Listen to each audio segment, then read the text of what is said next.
Halo semua, saya Rifki. Kita akan melanjutkan di pembahasan episode sebelumnya ya. Kita sudah input username, langkah selanjutnya kita akan input password, lalu klik sign in button. Kalau teman-teman sudah berada di developer tool seperti ini, teman-teman nggak perlu lagi klik kanan, lalu inspeksi. Tapi teman-teman tinggal klik icon yang ada di pojok kiri ini. Klik aja, terus arahkan kursornya ke lokator yang mau dicari. Di sini kita akan cari password terlebih dahulu. Terus di dalam password memiliki atribut type, placeholder, dan name. Kita bisa menggunakan name dari lokator si password ini. Kita copy ya name-nya. Terus kita tinggal masukkan elemennya, driver, find element, by name. Nah, di sini kita masukkan deh value dari name elemen password tersebut. Terus di bagian akhir kita akan masukkan method send key. Oke, key-nya apa? Coba kita masukkan admin ya. Lalu kita akhiri dengan titik koma. Ini input password. Oke, langkah selanjutnya kita akan ngeklik sign in button. Di sini kita lihat elemen yang di-highlight, button hanya memiliki atribut class dan type. Class disupport oleh Selenium. Kalau kita kembali ke dokumennya, di sini ada class name. Jadi teman-teman bisa pakai kelas ini ya untuk lokator dari elemen sign in. Terus kelas ini ada spasi nih. Spasi ini menandakan bahwa elemen tersebut punya dua class name. Teman-teman bisa pakai salah satunya aja ya. Mau itu submit atau sign in button. Nah, kalau saya pakai sign in button. Teman-teman bebas mau pakai submit terserah. Oke teman-teman? Oke. Kita kembali ke Eclipse-nya, lalu kita input lokatornya, driver find element by class name. Kutip 2, terus kita masukkan value dari class name si button sign in itu. Terus metodenya apa? Metodnya karena kita mau ngeklik, ya kita klik aja di sini. Nah, kita kasih metode klik di situ ya. Ini adalah klik sign in button. Oke, sampai sini selesai. Coba kita running ya teman-teman. Oke, sudah selesai. Cepat sekali ya responnya ya. Langkah berikutnya, kita tahu nih kalau username dan password yang kita masukkan itu adalah salah. Ada di atas ini responnya, incorrect username or password. Kita akan memvalidasi respon ini ya dengan cara menampilkannya pada output. Untuk saat ini kita akan menggunakan fungsi println dari Java ya teman-teman. Nantinya outputnya akan ditampilkan pada konsol Eclipse. Oke, sebenarnya kita bisa menggunakan assertion, cuman ini akan kita bahas di video terpisah ya. Karena untuk saat ini kita akan belajar berbagai macam lokator yang bisa kita gunakan ya teman-teman ya.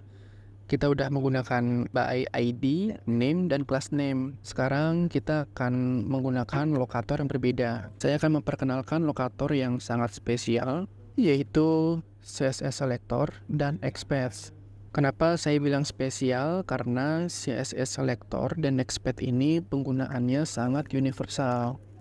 Mereka sebenarnya bisa mencakup untuk membuat lokator menggunakan ID, name, maupun class name. Meskipun di Selenium sendiri sudah include ya ID, name, dan class name. Tapi kita bisa menggunakan expat maupun CSS selector. Maksudnya gimana tuh? Jadi semisal saya punya HTML code, contoh aja ya, kita ambil dari username ini, saya kopikan dulu.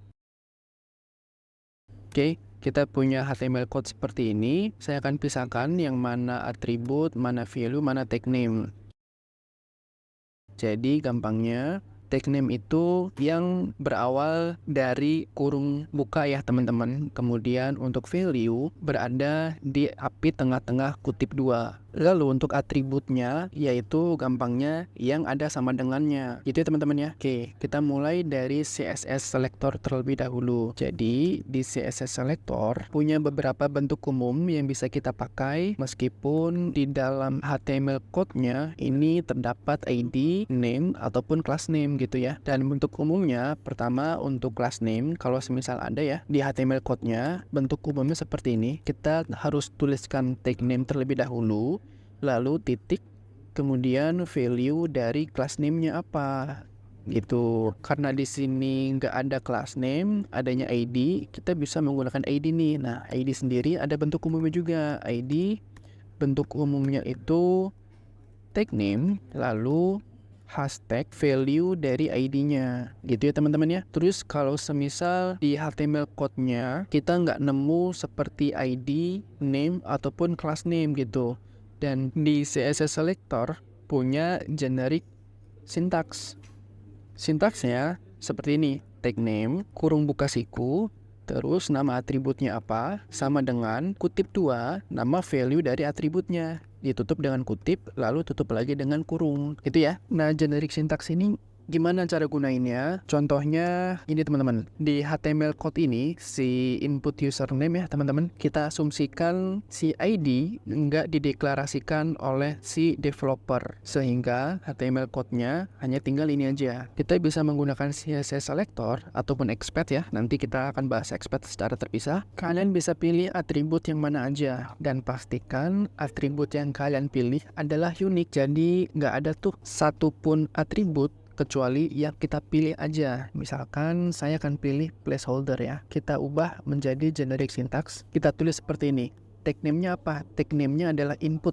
Jadi input buka kurung siku, atributnya adalah placeholder, terus sama dengan kutip 2 username. Oke, ditutup pakai kutip 2 lagi dan tutup kurung siku. Selesai. Nah, ini adalah sintaks generik menggunakan CSS selector. Kalau di HTML code-nya nggak punya atribut ID, name, ataupun class ya. Kira-kira seperti itu teman-teman. Dan bagaimana kita tahu kalau elemen yang ada di website itu yang kita pilih adalah unik? Teman-teman bisa ngecek ya. Kita kopikan dulu di sini. Terus teman-teman bisa kembali ke browser. Kalau saya biasanya pakai plugins ya di pojok kanan. Saya pakai Chrome. Pluginsnya itu Selectors Hub. Teman-teman bebas mau pakai Crowpath atau Selectors Hub. Kalau saya lebih suka pakai Selectors Hub. Ini tuh apa? Ini tuh plugins untuk mengecek elemen yang kita buat, selektor yang kita buat adalah unik atau tidak. Kalau teman-teman mau plugin seperti ini, bisa download aja ya, gampang ya. Tinggal ketik aja Selectors Hub di Google, terus paling atas, terus tinggal pasang aja nih ekstensinya. Nanti kalau udah terpasang, teman-teman tinggal restart browsernya. Oke, balik lagi ke sini. Di sebelah kanan Selectors Hub-nya, di sini kita tinggal paste aja. Tadi kan udah kita copy ya. Kita paste, terus kita enter. Oh, di sini nol element matching. Kenapa? Karena lokator yang kita buat itu case sensitif dengan elemen yang ada pada HTML code-nya ya. Di sini input untuk tagging name-nya menggunakan huruf kecil semua, sedangkan saya menggunakan huruf kapital pada i-nya. Jadi kita ganti huruf i-nya menjadi huruf kecil, terus dan ini kutip 2-nya kita ganti. Jadi kutip 2 yang saya copy itu dari Microsoft Word ya, berbeda dengan kutip 2 yang kita ketikkan secara manual di sini. Jadi tinggal kita klik enter aja. Lalu tampil nih satu elemen matching, yang mana lokator yang kita buat ini adalah unik. Kalau teman-teman lihat di bagian atas, si username ini menjadi highlight ya. Jadi si lokatornya berhasil mendapatkan elemen dari input username ini menggunakan CSS selector. Gitu ya teman-teman ya. Sekarang kita kembali ke flow yang akan kita jalankan. Kita mau ngeprint dari errornya. Kita ambil dulu lokatornya, inspeksi, terus kita dapat class error. Kita pakai CSS selector ya, menggunakan class name. Caranya gimana? Caranya driver find element by CSS selector. Dan untuk class, tadi sintaksnya itu adalah tag name, static name-nya itu P, di sini P ya. P dan class name-nya adalah error. Berarti P titik error. Gitu teman-teman. Nah, di sini karena kita mau ambil teksnya, berarti metode yang akan kita gunakan adalah titik get text. Oke, seperti ini, get text. Save, lalu kita akan jalankan browsernya.